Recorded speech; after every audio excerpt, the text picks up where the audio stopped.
Hindi ako sure kung ito ba yung indikasyon na ganyan ka-safe ang isang syudad, isang lugar, to the point na ang isang establishment gaya ng SNR na pagkakaalam natin is a very exclusive siya na establishment, ay wala kang makikitang pader dito na bahagi, dito na area, di ba? So wala kang makikitang pader dyan, hindi siya guarded, no, by tall fence or fences. So ibig sabihin anyone pwedeng mag ano dito, no, pumasok, pwedeng mag navigate, di ba? Pwedeng mag-explore sa loob kahit hindi dumaan sa mga gwardiya.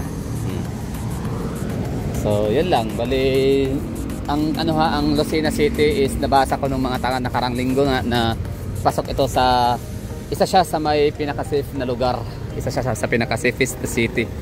So parang Davao, Baguio and Lucena, or Davao, Palawan, Lucena, or Baguio, Palawan, Lucena. Basta ano siya, pasok sa top 3 sa safest city itong Lucena and Palawan, Puerto Princesa.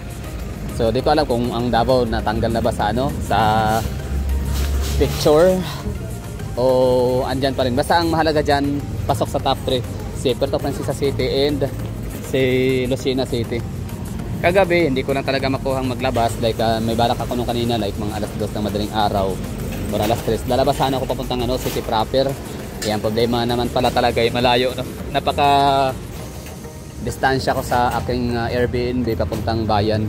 So ayun, hindi ko na ginawa. So okay na sa atin yung ito, nakita ko isa sa indikasyon, no, na hindi ganun ka delikado itong, ibig sabihin safe, indeed a safe city or safe city ang Lucena. Di ba ang babaw ng ko, no, ng aking basihan. Hindi lang yun. Kasi kung ganyan, kung ibig sabihin dito, kung maraming mga snatcher, maraming mga hold-upper, maraming mga karnapper, di ba? Or yung mga nangangatok. In fairness, wala akong nakitang nanlilimos, ha? Wala akong nakitang mga pulubi. Meron na ba? Parang wala. Wait lang, pulubi. Wala akong nakitang pulubi rito. In fairness, sa lugar. Nanlilimos, nanghihinging pera, wala. So ngayon, kung hindi safe ang lugar mula sa mga ganong klaseng tao, yan ang nanlilimos. Kapag iba kasi dyan, nanlilimos lang yan eh. Pero kapag nakahanap ng benta yan, nakahanap ng pabor na magnakaw, maunguha yung iba dyan. Hindi man lahat, pero may iba. Marami mga oportunista. Iba nga dyan, ginagawang front lang yung pagiging pulubi, pero yung talaga motibo ay magnanakaw, di ba? So walang walang harang, walang ganito, walang gate, hindi siya gated itong SNR sa Lucena. So ibig sabihin, walang ganong mga elemento sa Lucena City na dapat katatakutan. So that will be all. Thank you for watching and bye bye. Okay, so tapos na tayo mag-snack, kumain sa SNR. Ngayon next natin puntahan ay ang kanilang terminal. Itong tinatawag lang Grand Central Terminal or Lucena Grand Central Terminal sa Lucena City. So dito makikita, matatagpuan, or dito mahahanap lahat ng mga sasakyan papunta sa iyong mga destinasyon. For example, ako, babalik ako ng Manila, hanap natin tayo bus, sasakay tayo, no? Kahit anong bus yan, LLI, parang LLI lang naman lahat andito. Baka sa Lucena Liner Incorporated, no? Kaya LLL, Lucena Liner Incorporated, parang LCI, Land Car Incorporated. Walang mga DLTV rito, walang Victory Liner, walang Solid North. So ito yung mga nakita natin, puro LLI na parang hawig naman siya sa LLV. Di pala LLV, ano ba't LLV? Hawig siya sa Solid North. Yun. May mga van, meron yung mga jeep. So ito na yung NBI. So ito yung terminal. Ito yung makikita natin dito, LLI, mga jeep, bus, bound for different destinations, no, sa kanilang probinsya. O yun, Dait, Camarines, Camarines Norte, Calawag, Bagong Silang, Santa Elena, Dait. So hiwa-hiwalay, no? I mean, mahiwa-hiwalay. Basta parang may kalayuan, distansya. yung bayan, Kapitolyo, City Hall, kasi ito public transport terminal, kasi wala din yung public market. So talagang ano no, sasadyain yung mga bayan-bayan or sasadyain lahat ng mga pinaka-importanting mga lugar, no, facility. Yan na nga, terminal, public market, City Hall, Capitol, city proper.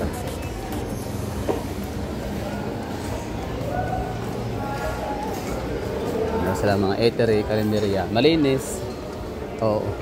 Ang Puerto Princesa, malinis na, safe city pa. So yun yung nabasa natin sa Wikipedia article, no, somewhere sa online. Tapos kaya kong i-attest yun na totoo naman, malinis din naman talaga ano, Puerto Princesa.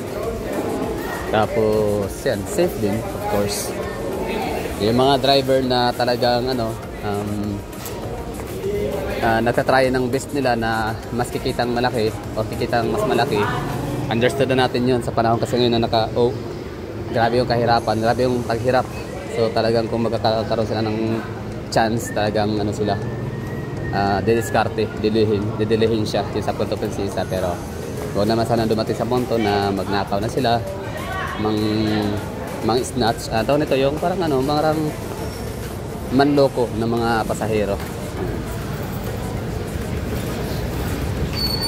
Ito yung ano, terminal sa bus. So dito na ating itong gusali na to, itong building na ating kinatatayuan ngayon, ito yung para sa mga jeepney and van.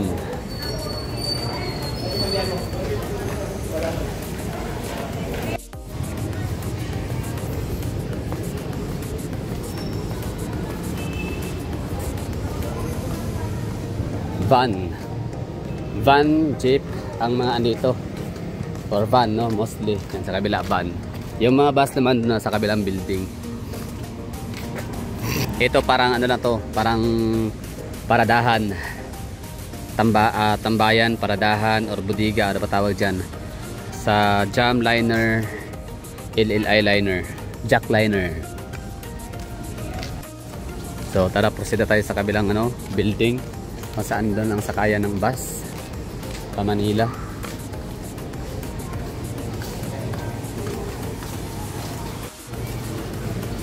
May mga Dunkin Donuts, Gumaka, Lopez. Sabi ng tao, no, san kayo boss? Gumaka, Lopez. Siyempre Manila.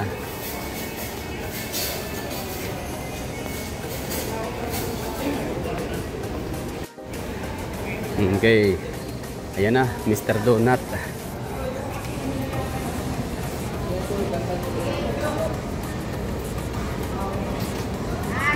Pedestrian crossing, do not block.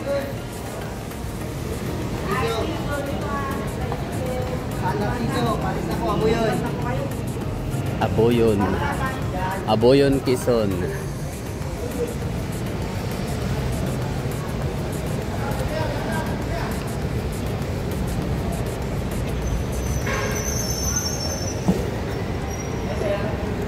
Oh, ganda pa, may Jollibee. Nice one. Sana lahat ng terminal may Jollibee, no?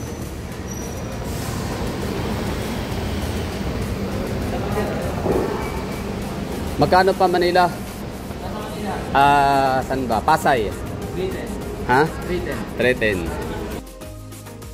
So yun na nga, no, ang pagtatapos ng ating adventure, yung pagsisilip bisita lang dito sa Lucena City, no? The lone highly urbanized city in the region of Calabarzon or / region 4A. So nag-iisang ano, highly urbanized city at matatagpuan siya sa Quezon Province. So that's Lucena City.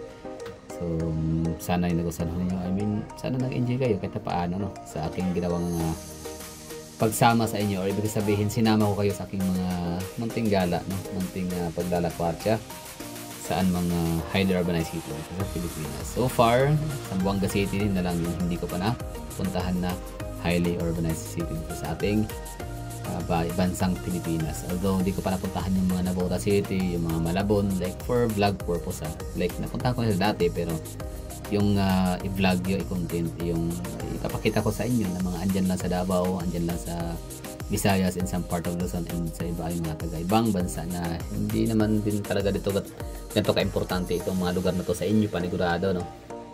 Baga kapag kayo uwi ng Pilipinas nagbabakasyon, siyempre ba't naman kayo pupunta ng Lucena City, ba't kayo pupunta ng Malabon City, Navota City, ba't kayo pupunta ng mga Antipolo, no? Ibig sabihin yung mga ganong lugar is hindi naman talaga siya kilala except sa Antipolo City. Antipolo City is a